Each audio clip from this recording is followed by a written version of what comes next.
Hello and welcome to the African Tech Roundup. My name's Andile Masugu.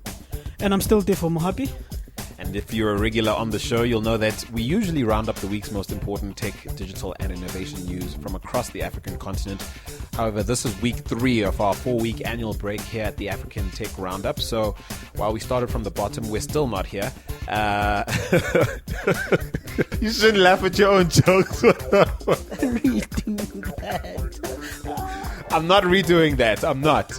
This is week 3 of our 4-week annual break, and we're still not here. And because we're out of the office and can't cover the news like we normally do, yes, we've set bots to deliver yet another episode brimming with exclusive content from the annual Roundup 2015 event we hosted at the Wanderers Club in Johannesburg in November.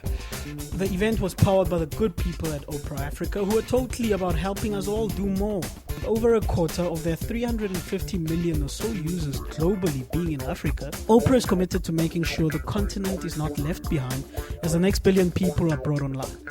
And they're doing so by investing in various important ventures that seek to grow in infrastructure, improve affordability, and fund educational initiatives. For more on the specifics, visit Oprah.com. And as promised, this week we're letting you in on a panel discussion that covered some of the past year's highlights in terms of gadgets and apps. The panel features Deputy Editor of Stuff Magazine and Technology Analyst Craig Wilson, Director of Project Fable Kojo Baffoe, and Digital Content Specialist at Caxton Magazine, as well as contributor at techgirl.co.za, Jade Brennan. By the way, if you're joining us for the first time, don't worry, you have a whole year ahead of you to make up for your inadequacies. Seriously though, you head straight to africantechroundup.com to catch up on what you've been missing all year on loads of episodes of knowledge and information. And also do yourself a favor by signing up for our weekly newsletter so that you get the podcast sent straight to your inbox every Monday morning.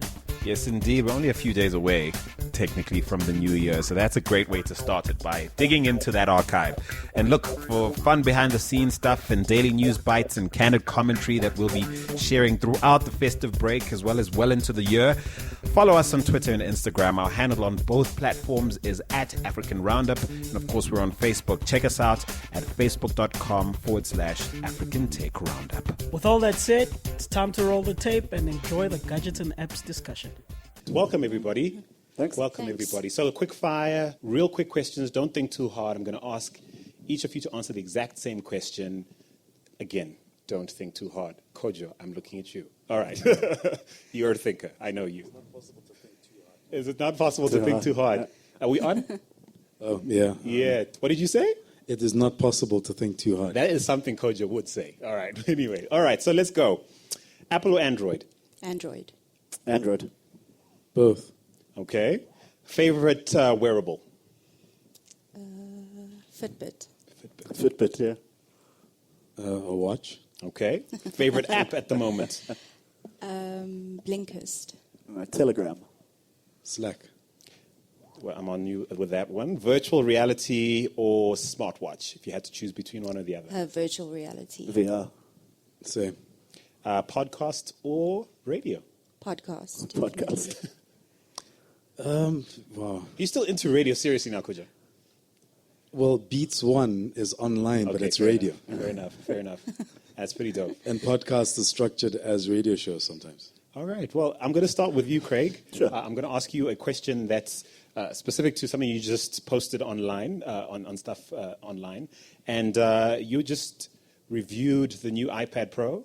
No, we didn't review it. It's just out tomorrow. So is it just out tomorrow? If you have too much money and too little sense, you can go and pick one up. Okay, so that's the Android in you speaking. Well, you can say that. I mean, I actually use exclusively Apple devices. I just don't favor them. Really? Yeah. So how does that work, though? How do you sort of justify that rather, almost... Yeah, Well, I guess it's dual twofold. thinking. Yeah. I guess it's twofold. The one is that it's a hangover from a previous job where we were a two-person team. My editor at the time, Duncan McLeod from Tech Central, did the Windows and Android side of the world, and he needed someone to do Apple, so I got sort of sucked into it. Then in my current job at Stuff Magazine, we're an Apple-only office, purely because we don't have an IT department and we can't be bothered to troubleshoot PCs. So it's just kind of happened. But if I were actually, to start from scratch, I'm more inclined to the flexibility, say, of Android devices. Okay. And you write for techgirl.co.za, Jade. Yes. Do women have a different perspective on all things gadgets and apps? I wouldn't really To men? Yeah, I wouldn't really say so. Like, I think it's kind of a bad idea to try and separate things by gender, but we do definitely take a more feministic approach to things. But generally, it's just categorized by different interests, not really whether you're male or female. Kojo, based on some of the questions you were asking in previous panels, I'd imagine if I went through your phone, I'd only find apps that are helping people farm better and maybe survive malaria in the jungles of deepest darkness. How do you decide what to download? I mean, phones now don't actually have all the capacity we wish they had to have all the apps we'd like. So how do you decide what gets your attention? Look, I went the route that everybody went when these ecosystems started being built, which was downloading every app and its mother. And then over time, gradually finding the ones that I use, finding the ones that are significant and help me be better. I mean, so what Kali was talking about, into what he calls empathy, I call context. And I think the important thing is that we need to contextualize. In the world we live in, everything needs to be contextualized. So, for example, you're asking Jade about men versus women. It's more about context.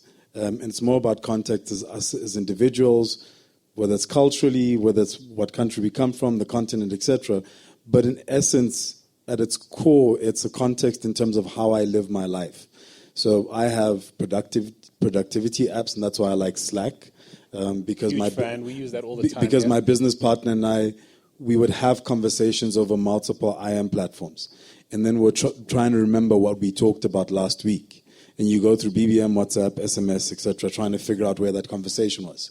And that's why I use Slack. So it's about being able to contextualize it. And because I've been downloading so many apps over the years, I've gradually found the ones that I feel work for me. And whenever I get a new device, all I literally do is download all of those things again, set up my folders the way I want my folders, and then I go about my business. And so, Craig, I'd imagine the Fitbit is something you actually use and not just admire. And Sure. I'm going to ask you the same question, Jade.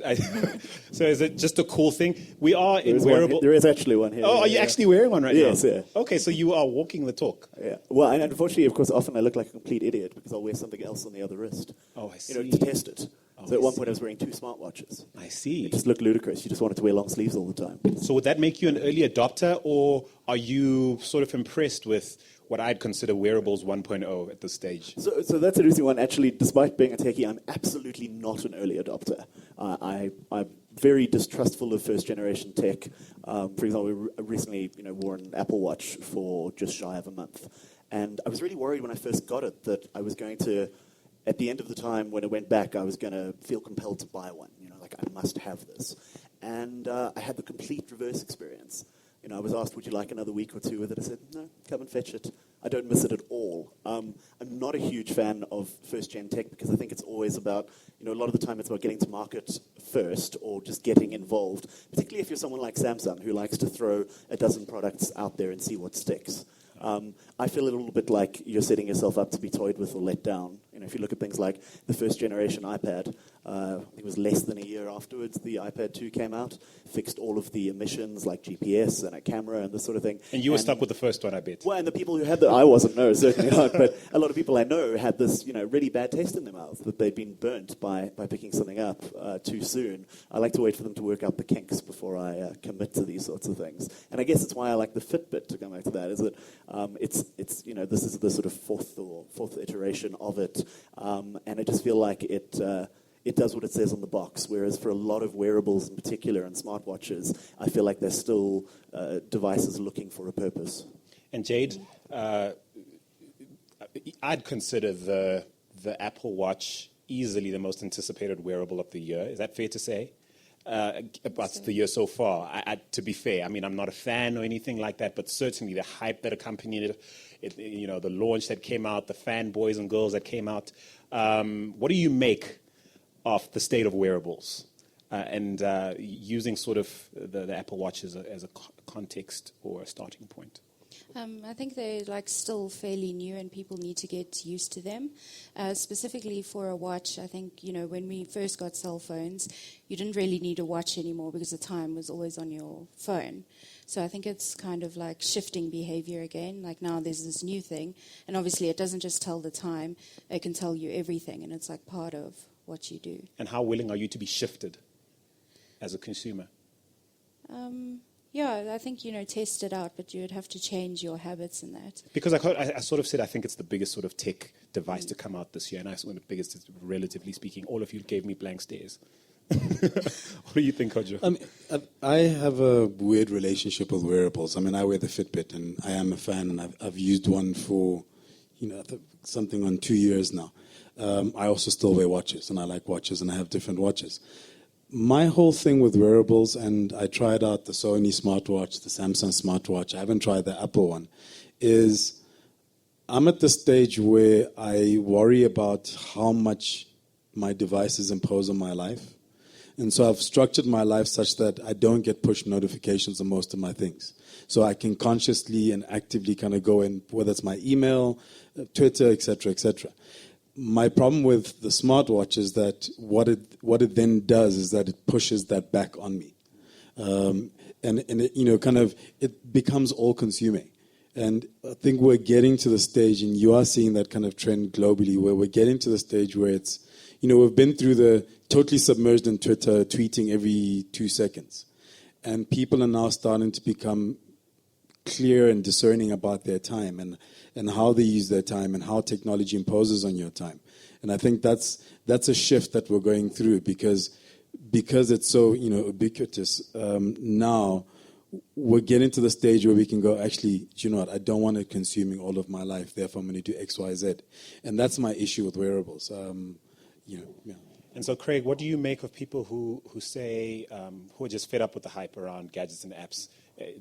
And specifically to our context here in Africa, the Apple Watch did not come out of Joburg or Douala or Nairobi. Is there a reason? Perhaps we don't need it, and maybe we should be concentrating on tech we need. Well, I think that needs an interesting point, and to echo what Kojo said, I found the most useful thing about a smartwatch was that it made me turn off a vast majority of notifications. Things like Instagram, because suddenly getting every notification on your wrist feels, it's intrusive. And the best thing to come out of having wearables and then getting rid of them is that now I have so few notifications coming through. And it's about that which you find useful. Similarly, I recently did a Facebook purge, changed my name, untagged myself in all photos, deleted all content, and I no longer post to the platform at all. And you're still here. And the reason being, and it's about this value, it's about what you get out of it in return. And I find in this line of work, Twitter still has obvious value. I saw it was a joke post once that said reasons to be on Twitter, and one of them was, do you need to know about breaking news 6 to 8 minutes before the mainstream media? And they were joking, but really, where do we get our news from? I feel like I get more substantial and more meaningful and more accurate information from Twitter than I do from mainstream media, for example. But Facebook, I found increasingly, was just stealing my life. And wasting my time. You fall down the rabbit hole for 45 minutes, you come out, you're convinced everyone's having a better life than you. And of course, the more you put on it, the more it tries to attract your attention. And I found that just by stopping posting anything to it, normally I don't digital over weekends. I don't social media. And you even have a name for it. You've got a... Yeah, you come in on a no social media Saturday, Sunday. Used to come in on a Monday and there'd be 50 notifications. Sure. Now I come in and there's 3. Sure. And I found that, with all of these things, as you talk about, from the sort of need perspective, I think people are, after the initial excitement of downloading everything and trying everything, we're all getting a little fatigued and shifting to what do I really need, what really adds value, and what's genuinely useful. you know. And so, Jade, I recently interviewed Ashley Veazey. He's the CIO of Barclays Africa. And he formerly the CIO at Standard Chartered, based in Singapore. And there, to convince his team to think out of the box, we've heard a lot about banking and how it's very challenged in that area. At least the incumbents are very challenged in thinking very broadly on these things. He decided to take the drastic step of having an implant put in, a little chip in his wrist. How far is too far with apps and gadgets, do you think? I think that would be too far. Like, Sorry, why? Ashley, to put you on blast, but he did share it on our podcast, so I'm not sharing any secrets here. But how far is too far, and how do you determine that boundary? Here and no more. Once it starts getting annoying, like Craig mentioned, like when you start to become aware that, well, I've got 10 Instagram notifications, and you're actually breaking up your day just to check your phone the whole time. I think that's when it just becomes too much. And here's a question for all of you guys: the smartphone, the mobile, the mobile trend on the continent. As you know, there's just tons of statistics out there talking about how Africa is leading the rest of the world in terms of mobile penetration, etc. In many respects, we knew that smartphones were going to start to take over. We heard earlier from Joe that they haven't quite in many places. The feature phone still rules in many places, but certainly people's willingness to sort of trade this gadget for that gadget, I think, is unprecedented, particularly when you consider that when I was growing up, you bought one fridge and you had that fridge for the rest of your life. And we're coming out of that world. What do you make of all this, and where is it all going for the continent? Kojo. So what was interesting for me was the morning discussions, because I think there's a challenge, particularly when you're sitting in South Africa. Because South Africa, I believe, views the world from a very, particularly in this space, from a very Western perspective. Everybody's talked about M-Pesa, etc. And M-Pesa, for example, blew up in East Africa, was dead in the water in South Africa. And because in South Africa, they were trying to make it something for everybody. But we all have debit cards, at least those of us who are the 1%. Because whether we like it or not, the 1% may be very different in the US, but in South Africa, we are the 1%.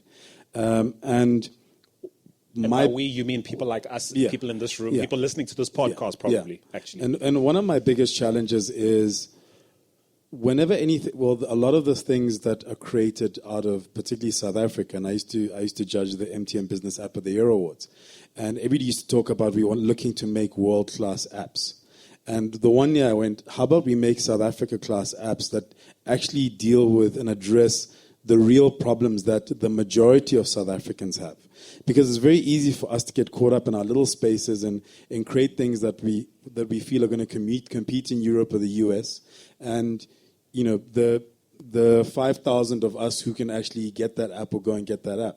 Whereas we have an entire country out there who can benefit, and I believe that's the challenge that Kali put, who can benefit from our creativity and our innovation to come up with solutions, and that's also been talked about, solutions that are really African solutions. And if you look at things like M-Pesa, etc., those are African solutions for African problems. And there are a lot of them cropping up across the continent. Obviously, they're not necessarily breaking borders, and they're not necessarily going to be the next Google, the next Angry Birds, the next whatever. But for me, that's the space that interests me a lot more. In terms of, I met a Nigerian guy who's created a publishing platform. So he's also working on an app. And I had a Skype conversation with him. I had to wait for him to get to an internet cafe. And he's looking to publish, and they're publishing books from Nigerian authors, and he's looking to expand the books in. So for me, that's where the interesting work is, and that's where I really feel like we should be putting our attention in terms of how do we support that and how do we help those people drive those kind of solutions. And so a tough question for you, Craig, as the deputy editor of Stuff Magazine, South Africa. And thank you very much, by the way, for being a partner of this event. Sure. A lot of us will be interested in finding out. And guys, I'm going to throw this out to you in just a moment. But given what Kojo's just said, what do you write about? Then does what he's just said somehow impact what's worth covering in a magazine like Stuff? Do we just sort of buy into the excitement and the aspirational element of great beautiful new things and apps, and how do you make editorial decisions around that for this market? Sure. Well, unfortunately, I mean, for us, that is it. It really is about the great, the new, the shiny, the aspirational. Similarly, I do a slot on YFM on Friday afternoons, and I've been doing that for about a year and a half. And when I started out, I spoke to them, I sat down with the producer of the show and said, what are the sorts of things you want to talk about? And he said, we're not interested in talking about the 200 Rand battery pack or we want to know about the 15,000 Rand phone. We want to know about the 100,000 Rand camera because it's aspirational. He says, to think that there isn't interest just because people can't afford it is completely misplaced. He says, and similarly, our focus, unfortunately, is to give people I say unfortunately because it would be nobler if we were addressing these issues more directly, but we really aren't. It's really to let people dip in and have an overview of all of the latest and greatest and fantastic in the world of tech, even if it's something that would never necessarily be in reach. That's interesting because YFM is one of South Africa's leading urban youth stations, massive following, and that would be that's actually quite interesting. Okay, well, I'm going to ask you to think about the last few things you want to say to wrap this up. Okay, because I want us to contextualize. We're being listened to across Africa, as you know, in places we probably might spend the rest of our lives never visiting. It's really sad to think of it that way. But given that knowledge, I want you to think about what you'd like to say last about the state of where we are as a continent in terms of gadgets and apps, and perhaps where we should be. What are your thoughts 2015 in retrospect? You've got all the benefit of looking back on the year that was. Where are we at? Where should we be? What stands out for you? Yeah. I think, as we've heard a lot today, really, it's things like power, in terms of electricity, and access in terms of affordability and data. And I think, amazing things can be done with just those simple things in place. I worry increasingly about things like access. When I talk to my friends who are, perhaps job dissatisfied, you have to remind them sometimes and give them some sort of sense of perspective that if you're remotely middle class and you can type, just literally, operate a computer, you're employable in a sense that people who really have only their physical labor to sell will never be. And that catch-up, to try and teach someone in their late 20s or early 30s, it's not impossible, but those are the impediments. It's the having a cell phone with data that you can afford and that you can charge, and having that in a home from a young age. Those little things, or little to us, are the ones that make an enormous difference in time and can completely change people's futures and prospects and what they can do for themselves and for their communities. And I think these are the things to look at. It seems ludicrous that in South Africa, for example, where we're meant to be so far ahead and developed in mobile, the operators still think it's okay to charge 150 Rand a gig of data. This is ludicrous. So I think things like the Project Isizwe's of the world or community Wi-Fi projects, these are the things that we really need to focus on. The gadgets and apps and so on feel somewhat secondary if what we're really trying to do is improve people's lives or, more importantly, equip them to do it themselves. And I think those are the sorts of initiatives to not only to look out for, but to champion and support if we can. I think it's saying a lot about this crowd that they had a lot to say about those very issues a lot earlier on. I'd imagine similar conference elsewhere abroad. Those panel discussions might have been empty and would have filled up very nicely towards the end. So that's saying a lot for you guys, Shem. You guys are good. Yeah, you're good-hearted people. Jade, your final words. I can't remember who mentioned it earlier, but they were saying we need African solutions for African problems. And I think it's quite easy, to look at Africa as, a continent with a lot of issues. But I think the restrictions actually breed innovation. So, we don't have great data, so what's the alternative? The service providers aren't going to, lay new cables quickly, so how do we get around that? So we have SMS, so let's use existing technologies and just smarter way of doing things. Okay. For me, it's kind of preaching the same thing. We must remember that technology is merely a vehicle. Technology is like money. It's a vehicle for us to achieve what we want to achieve. And I think from a South African perspective, it's remembering that this continent has 54 countries, each with different cultures, different solutions, etc. But there's a lot of commonality. And and sometimes it feels like South Africa looks beyond, like there's a whole space between the Limpopo River and the Mediterranean Sea, and there's this kind of black hole. But there's so many lessons to be learned, like Jade was talking about. With SMS in Kenya, in Ghana, and Nigeria, they're doing very interesting things with just SMS. So there's a lot of lessons to be learned, and I think the time is now to focus on intra-Africa kind of innovation, trade, etc., and find those solutions amongst ourselves, as opposed to kind of constantly looking to the rest of the world to go, okay, what have you got? And like Ali said, they're gonna think about the cool stuff to do that has no context within our environments. Yeah. And look, my takeaway is I think there's a place for aspiration. There's a place for beautiful things for the sake of beauty and fun for the sake of fun. But it's sobering to realize some of what you have all pointed out, that we do live in Africa. And if we have the opportunity and the good fortune to have access to even a pinprick of what many of us have in our pockets, we should at least be thinking about how to get it to work a little harder and a little smarter and a little better overall for everyone. Ladies and gentlemen, please help me thank one last time Kojo Baffoe, Craig Wilson, and Jade Brennan. Ladies and gentlemen, please give them a warm round of applause. Therefore, come on over. I was really chilled. We hope you enjoyed today's show. And once again, we'd like to thank Opera for helping us do more and partnering with us to bring you the insights we shared today. Special thank you to Craig Wilson, Kojo Baffoe, and Jade Brennan. Next week, we round off our coverage of the annual Roundup 2015 with two awesome keynote addresses. The first one is entitled Weto From Here, presented by Musa Kalenga, who is Africa Client Partner at Facebook, as well as Head of Brand at IAB SA.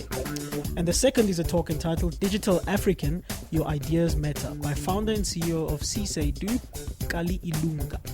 Be sure to join us. Both of those talks are incredible, folks, so you do definitely want to tune in for that one. And so until next time, it's happy holidays from me, Andile Masugu. And Defo Mohapi. Have an incredible week and enjoy the brand new year. May it be filled with goodness and bots. Enjoy it. Come back. Cheers.